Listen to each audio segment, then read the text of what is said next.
So first of all, to get to the academy that we built, you go to academy.dreamforgeworld.com. If you have an account, you log in. Otherwise, you just click Started, or you can browse the courses and classes, which if you're not registered, will let you register. But essentially, why you should work with Dreamforge Academy is we offer real work automation, no code to pro code paths for learners.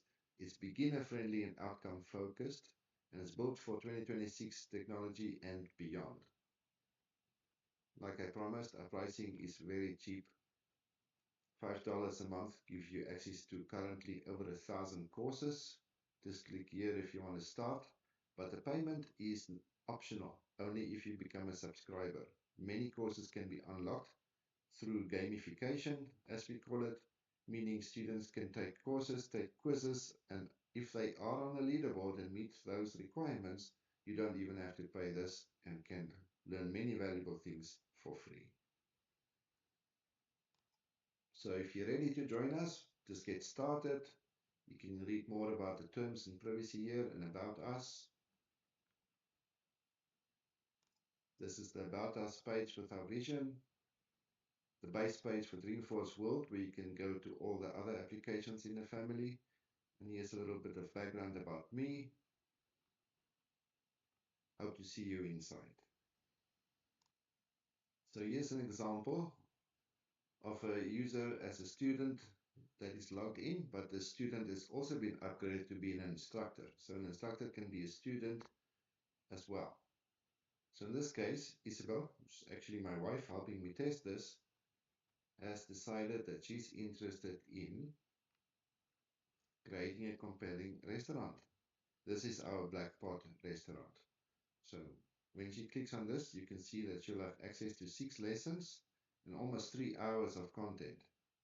And it shows a bit about the technical background of the stack. So like I said, once you're in the academy, this is going to take people a little bit deeper into the technical version of how to build this for yourself, but we can always help you build it. Also, for qualified users, they'll be able to get a course reference and download the source code in a zip file right here. It will track the progress, and here's the lessons that we'll cover. An introduction to the restaurant, websites in general, how you set up your tech stack, designing and engaging user interfaces, implementing interactive menus, adding reservation functionality, publishing and maintaining your site. Okay, so just as a quick recap, in the last video we had an overview of the Black Pot and how it works. And in this video we're going to begin to take a deeper look at the Academy course that will explain to people how to build a website like this, including how to set up your own AI agent that will help you take bookings and answer questions about the restaurant. For anybody that's new here, if you don't know how to find the Academy, you can go to academy.dreamforgeworld.com, like here. And if you have an account, you can log in, or you can click Get Started or browse our courses. We have many courses and always adding more and refreshing the courses to stay current and relevant to the industry, which is always changing fast. So once you're logged into the Academy, you will see your name up here at the top. And in this example, this user is both an instructor and a student, but you can also apply to be an instructor if you wish. But you will start as a student. So in this example, Isabel is going to look for a course that she wants to do. So she'll scroll down, see what is interesting.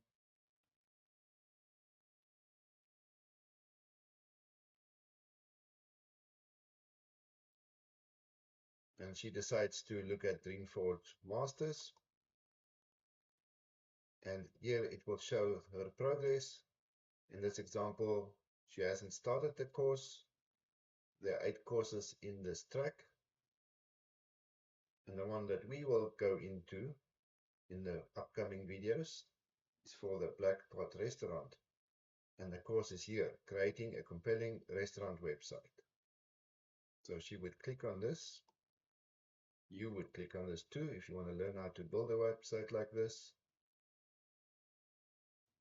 And if you're a qualified user, then you will be able to download the source code, otherwise you won't see this.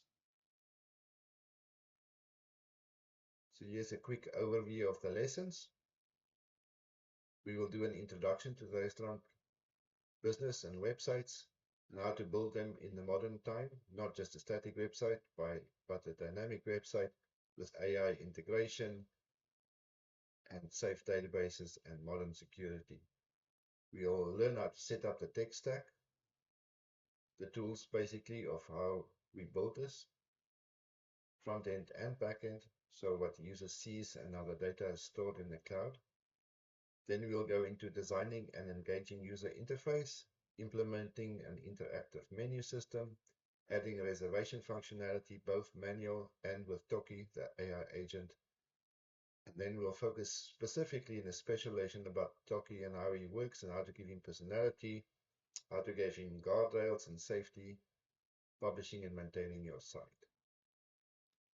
Okay, so let's begin with Dreamforce Academy course for the introduction to restaurant websites. This is lesson 1 of 7. I'm not going to read this verbatim. I want you to actually do this in your own time.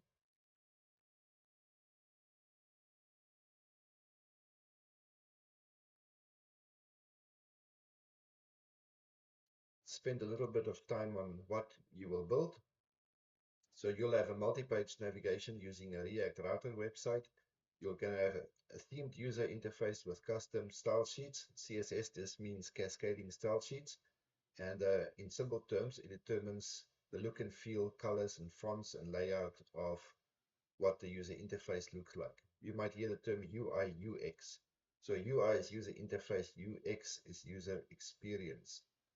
So after you implement this, you'll have an interactive menu with category filtering.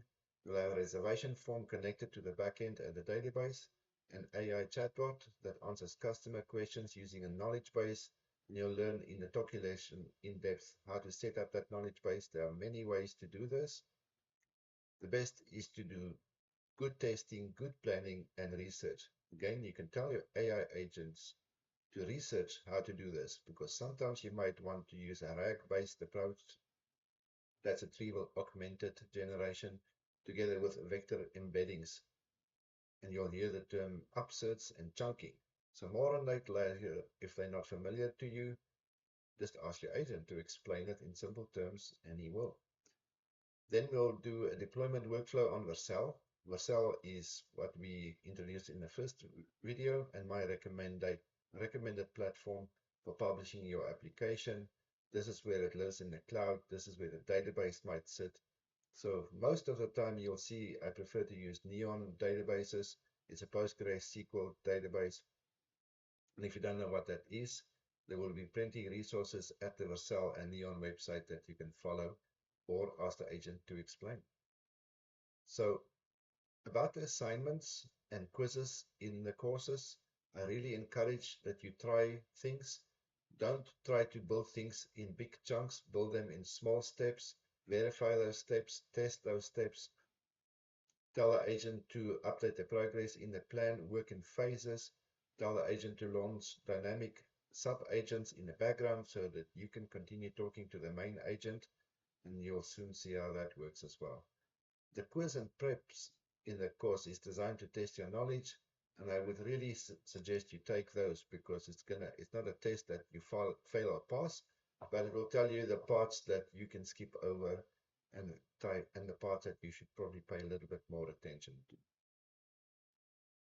Now, just as a side note, a little bit of orientation, the Academy is set up to allow some free content to all the courses and lessons, but if you see a card similar to this, then it's just an indicator that you should sign up or take advantage of our early bird pricing, or continue but take the quizzes and get on the leaderboard and unlock paid content. Either way, this way you will be able to unlock all the lessons.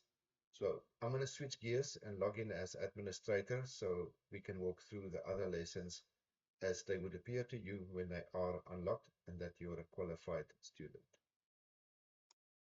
Okay, so I switched accounts. I'm logged in as myself. And you can see the course reference over here and the zip file. If you are a qualified student, then you'll be able to get all the source code as well. Same lessons, they just unlocked for me since I'm the administrator. So this time, if I go into Introduction to Restaurant Websites, I have an extra button that I can edit the content of the course. So if you see anything in the course that is unclear, let me know. If you have a tip or a question that is common for everybody, I will consider adding it and helping you and others in the future.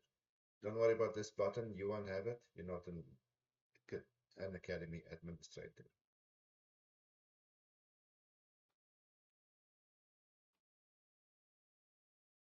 So the button here is now unlocked like it would be for you. So setting up the tech stack overview, we use React Router 7, V8 custom CSS, Vercel serverless functions, Prisma 7 for the schema and database migrations, and Neon PostgreSQL to store the business data in the cloud, and also Tokkie's knowledge chunks. I want you to follow through why we use vanilla JavaScript, but in short, it is an efficient language and coding agents are very well trained in using it for an application like this. So I encourage you to either use plain JavaScript for things like this, but if you're more familiar with TypeScript, that can work too, and it's perfectly fine. And in our application, we decided to use custom CSS, but Tailwind and other related libraries can also be used. So for the 3 layers, the browser, the API, and the database is how you should think about building application. So the browser source will show you how to navigate the menus, the forms, the animations, the chat widget. The API will do your trusted validation, your AI calls, your reservation handling, and admin authentication. You will learn about things like Better Auth, which lets users authenticate and log into your application in a secure way without having to build your own authentication.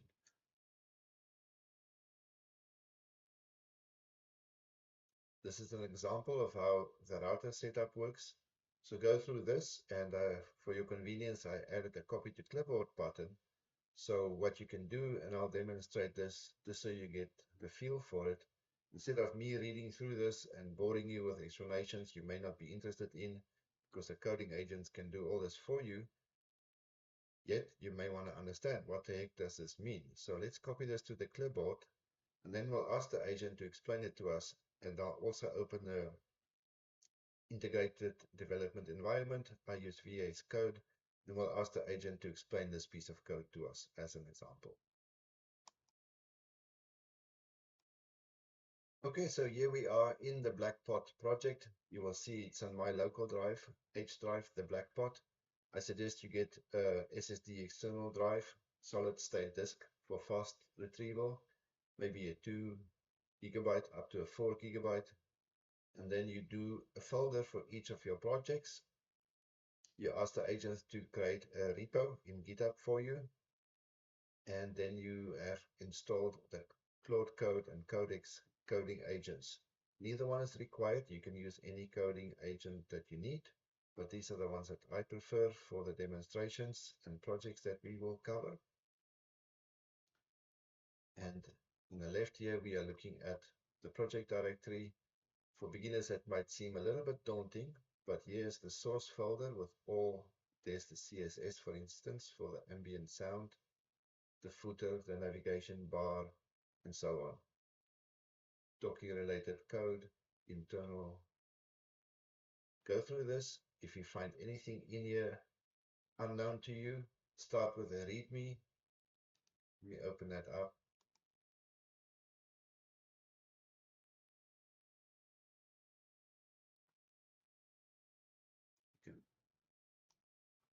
And it will explain to you a quick overview, which is good for people and agents to understand. If you don't have a README for your project, ask the agent, either one you want to use, to create a README for you. So I've covered this in the previous videos, but for those that are new, This will tell you what this project is about, summary of the tech stack, the features, how Tokkie works, the tiered prompt system, the knowledge chunks, the model fallback, persistent memory, the API routes, how you should get started. So let's go for a second. I'm going to bring back the screen for our course, and I've copied this little bit of code to ask the agent, what does this mean?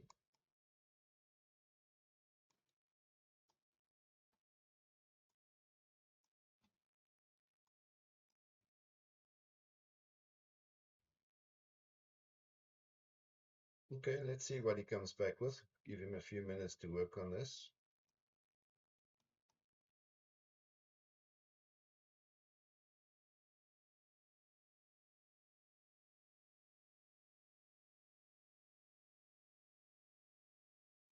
Okay, it looks like he's ready for us with an answer. And he came back. It says that our app actually uses the exact same pattern as the example code. What does this code do? So think of your app like a restaurant building. The code decides what's inside the building depending on which address or URL the visitors typed in. So the building itself is the browser router or router. This wraps your entire app and gives it the ability to watch the URL in the browser. Without it, nothing knows when the address changes. In our app, this lives in source main JSX. You can click on this, by the way, if you want to look at the actual source. So these sit outside the routes block, so they appear on every page for what's always visible. So it doesn't matter if you're on the menu or the about page, the nav and footer are always there. In our app, the nav bar has the logo, the links, and the hamburger menu. Hamburger menu is those three little lines that you can drop down. And then the key concept is the switchboard. So you can think of the switchboard as it is explained here. For example, how we go to the menu, the about, the contact, the admin pages, and which component will implement that for us. So only one route renders at a time, whichever path matches the current URL. So the key difference from a normal website, in traditional website, clicking a link loads a whole new HTML file from the server, but here our React router fakes the page change. It just swaps out the component without a real reload. This is why building modern websites like this is becoming so important. It's almost essential. One extra thing your app does, it says your app also uses lazy loading. The menu, about, contact, and admin pages aren't downloaded until the user actually navigates to them. This makes it the initial load faster. Exactly, just like it's explaining here. If you have a large site, it would take forever to render in the browser. It would waste your memory, and this makes it optimum, efficient, and targeted to what the user is actually doing. Right, so now I'm back in the academy, and you've seen how you can take a snippet in the course or any text in the course, go over to your VS Code Studio, tell the agent to explain it, and say, how is this used in the application? Just make sure that you are in planning mode, or tell the agent not to make any changes, just to explain it, just like I did. You can even tell it to write you a small web page report that you can interact with to learn more about this specific element, like a custom guidebook about that part of the course. This way you can extend the knowledge that you have on that concept, for example.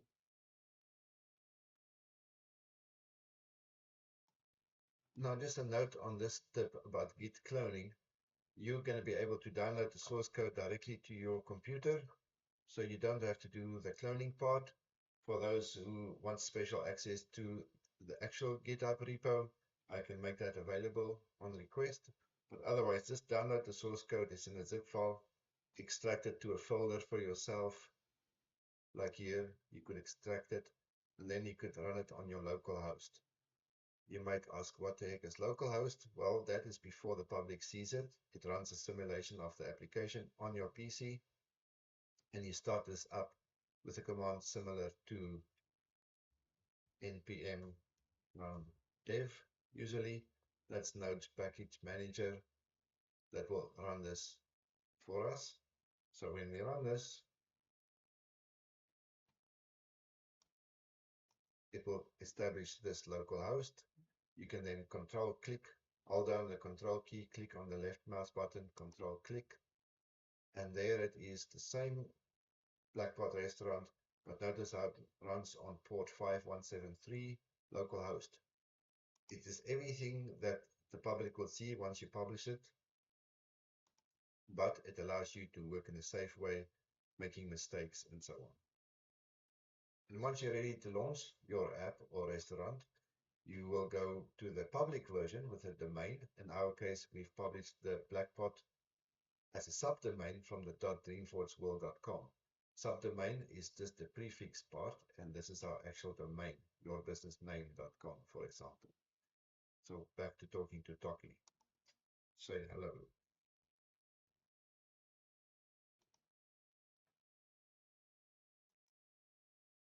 Tokkie comes back. Ish, how's it? South African slang greeting. Just kicked back in the kitchen, stirring up some potjie magic. Should I steal your bread or tell you about the secret recipe? What's on your mind, friend? So as you can see, this demonstrates how you can, if it's appropriate for your business, add a little bit of character and humor to your AI agent. It's completely customizable, and it's up to you how you want to build him and how to make him behave. I would recommend spending a lot of time to make sure that he doesn't drift, that he doesn't hallucinate. This means talking about things that he shouldn't. His job in life is to bring people to the restaurant with a bit of humor, nothing else. So it's not like ChatGPT or any of the other chatbots that you might use for normal day use. Is not supposed to be. He's built for working in this restaurant. Okay, so I think it's time to follow our philosophy, which is learn how things work by trying them out. Failing is the idea, because for myself, as soon as you know how things should not work, you learn how they should. I know it sounds a bit weird, but learn by doing. Build something. See how it breaks. Fix it. Not sure how? Ask your agent. I will say that a lot. So in this assignment, you can create a setup map with 3 columns, a browser, an API, that's application program interface, and a database. Under each column, list at least 4 responsibilities you expect that layer to handle in the Blackpot project. Then add a row noting which tool is responsible for each layer. And then you can check if you're ready to take the quiz. If you have no idea yet how to even begin such an assignment, just take this, copy it, or right-click copy, and in your VS Code editor, ask your agent, how would I begin such an assignment? What is this assignment asking me to do in the context of this project?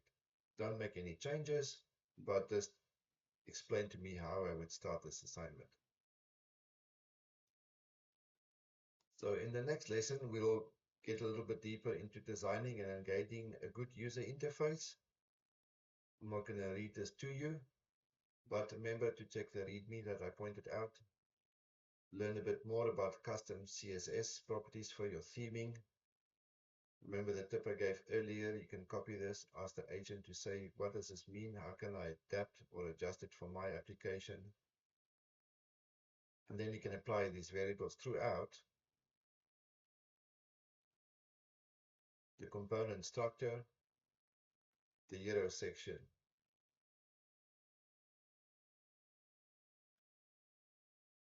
Now, a bit about mobile clarity. So a beautifully styled desktop site is still a failure if a mobile visitor cannot find the reservation button in under 5 seconds. So what does this mean? It means that you have to tell your coding agent the kind of devices that you expect your visitors to use, and tell them, make this mobile ready, make this modern, make this compatible with desktop PCs, make it work on Windows PCs and browsers, even list the kind of browsers for which it needs to do special adjustments, and things like that.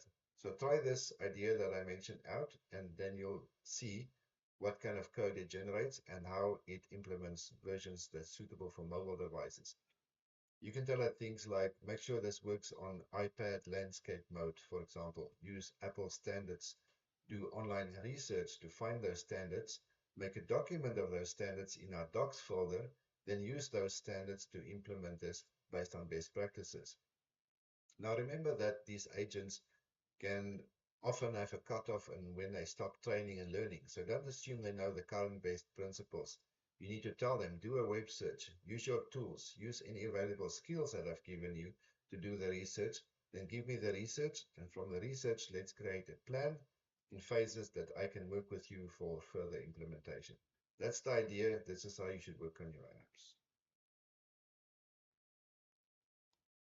So in this lesson, 4 of 7, this is where we get into implementing an interactive menu system. So you can work through this in your own time.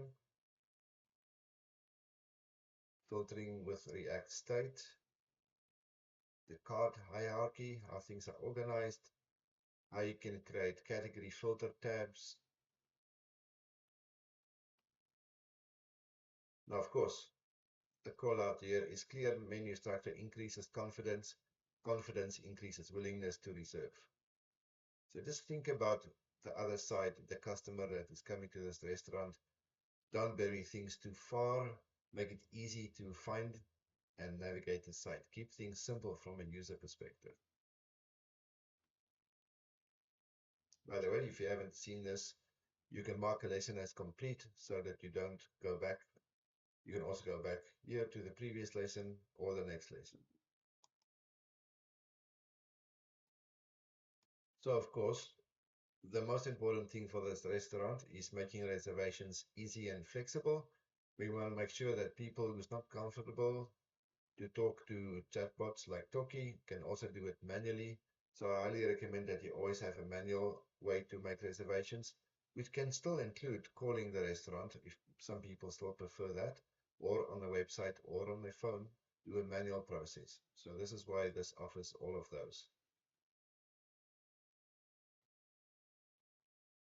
A bit about the dynamic time slots, go through this, see if that's something that you need to use in your version. The admin authentication. This is important because this is where the restaurant staff will be able to see who made a reservation.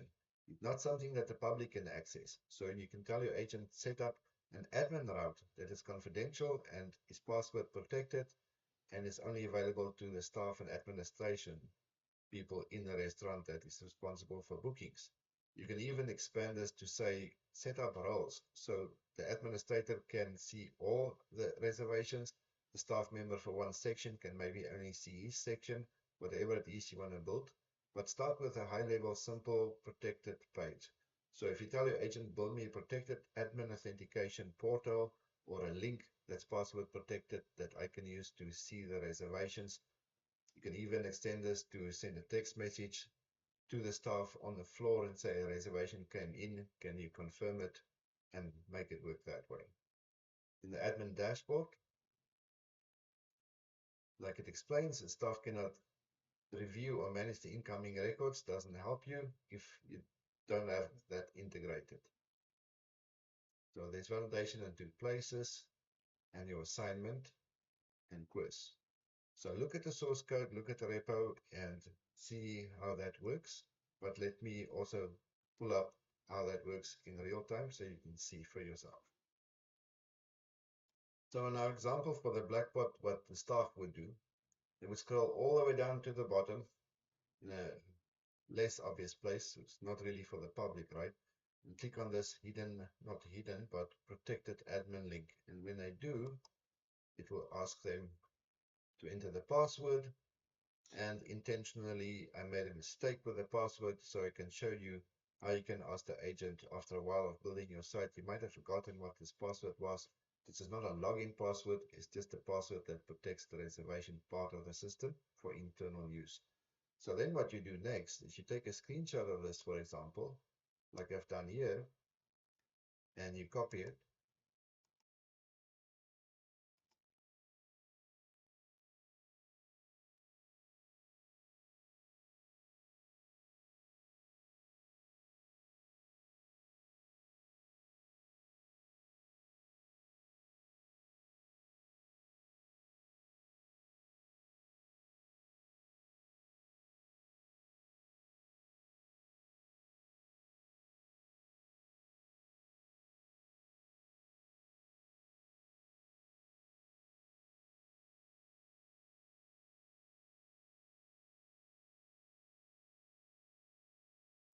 One more thing, a little pro tip I wanted to share.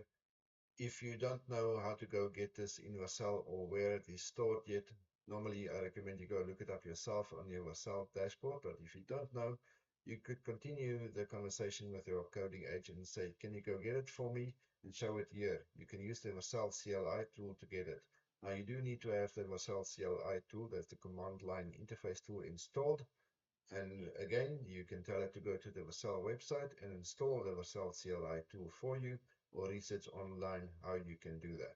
That's not required, but if you want to do it this way, then you can ask it to go get it for you and show it here. So once the agent have done this, in my example, I did ask him to go and get it for me, and he would say where it is stored, so you could go look up in the .env.local file what it is. I'm not going to show that because I don't want to share my password. But once you have it, then you can enter it for your system. Once you have the password, you can then paste it in here, and we're going to try to log in. This, again, is for the staff to be able to see the reservations in the system. And so this time, it's got the right password. And now we can see that these are the current reservations. These are the sample data of cost. And you can see that this one is pending, this one is confirmed. You can say whether it's a no-show, they're cancelled, and so on. You can look at just the pending ones, the confirmed ones, the completed ones, the no-show, the cancelled. So this is a way that you can build systems that has special sections available only to the staff. And this can be extended as far as you need. This entire page could have its own menu system built inside, or a side panel here for admin settings and admin control if you wish. So I logged out of the admin area, and now we're back at the normal home page. To get back there, if you want to follow along with something similar for your application, this is where you start. This tells you what it is, a little bit about the black pot, the AI assistant, what it does. You can set up your own help system like this as well, and have the agent write a system like this for your restaurant. Let's go back to the academy and continue with a quick overview of the lessons. Let's pretend we mark this one as complete. And it will confirm that it's complete. This is the lesson that you should focus on if you want a chatbot, building an AI chatbot with Tokkie. So as you can see here, it's the most distinctive feature, the most useful value-added feature, but it's also, in a way, the most risky feature. So you have to be really careful how you plan this and spend extra time testing this. This is where the two-part architecture is focused on the source components for Tokkie and his chat logic. So basically, his brain and behavior is what you define. Then his knowledge base, work through that. The prompt assembly will be explained here. As a quick reminder, anytime you need explanations, pick up a copy of it, ask the agent to explain this in simple terms, write your little report. Now the open router and the fallback chain. You may have heard that there's a website called Open Router.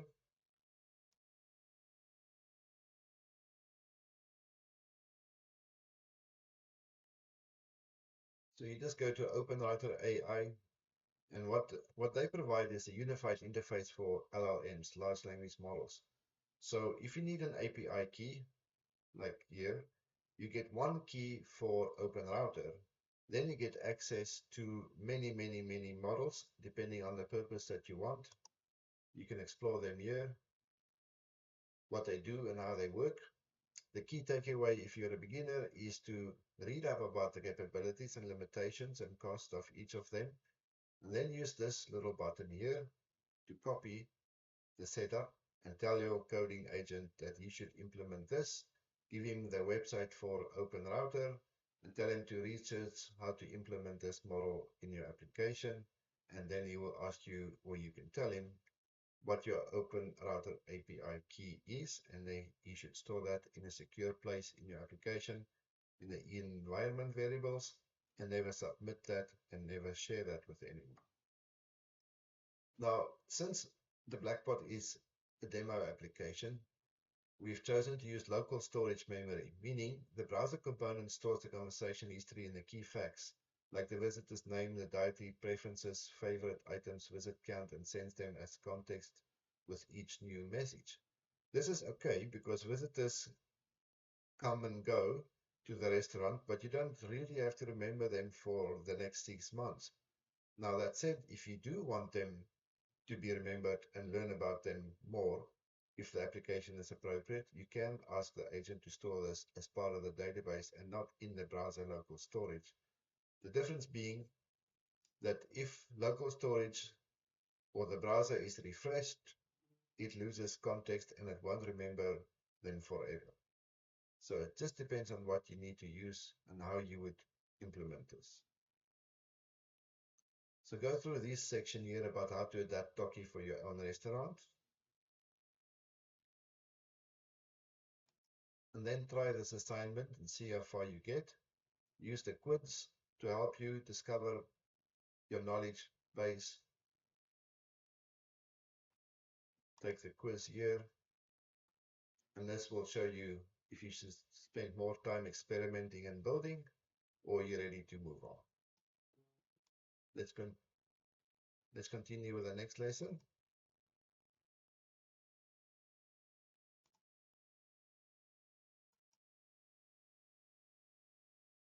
So when you feel your application is ready, and you've tested it on localhost, also called local dev server, like I've shown. Remember this version, localhost, is a clone of the application running on your computer before the public see it. So let's just say you change this picture or the structure, then the people using the restaurant in real time won't see this until you publish it. So my recommended platform to start with is Vercel. Like I said in earlier introduction videos, you definitely should consider signing up on the hobby plan there. It's completely free and they have very generous resources. And then you can follow these tips that I provide in the lesson for how to publish it.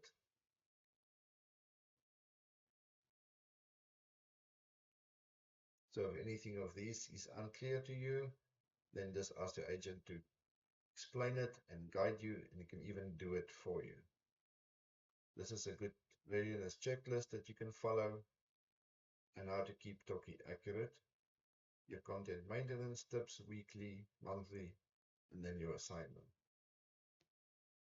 So if you don't know about Vercel yet, as a reminder, you go to vercel.com, you set up your projects, like here's my projects, for example, and we focused on the hobby plan in the overview for the fondue and fire in a Blackbot application.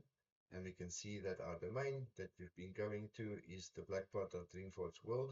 They're very helpful. They give you some tips of what you should do. You can add a custom domain, you can preview, you can do web analytics, and much, much more.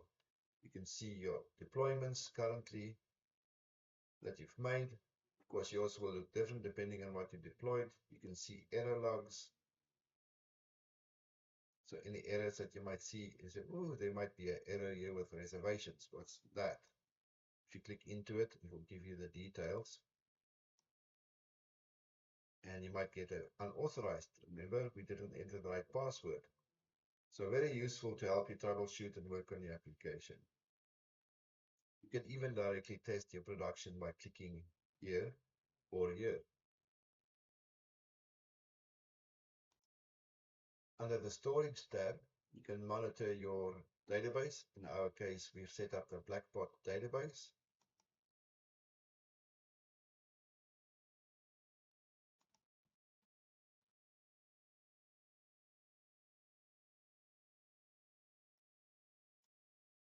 You can also open your database directly in Neon. Vercel and Neon has a close partnership and relationship. So you can set up your database in Neon, or you can ask your agent to help you set it up in Vercel, or set it up using the Vercel documentation. They have very good documentation.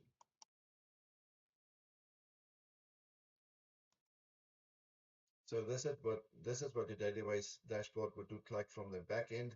You probably heard a lot of developers talk about the backend and the front end. Well, now we are looking at the backend. This is your actual database. You can look at the tables. And here they are, the knowledge chunks for Tokkie, for example, is stored here.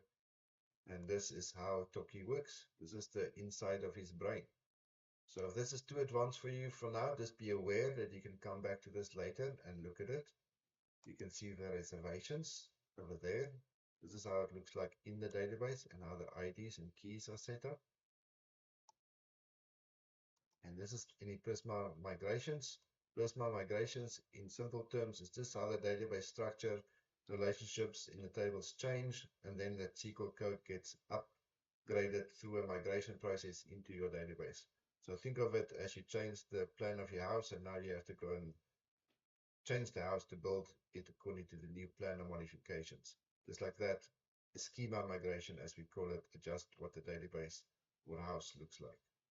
And just a quick introduction about the Neon SQL editor.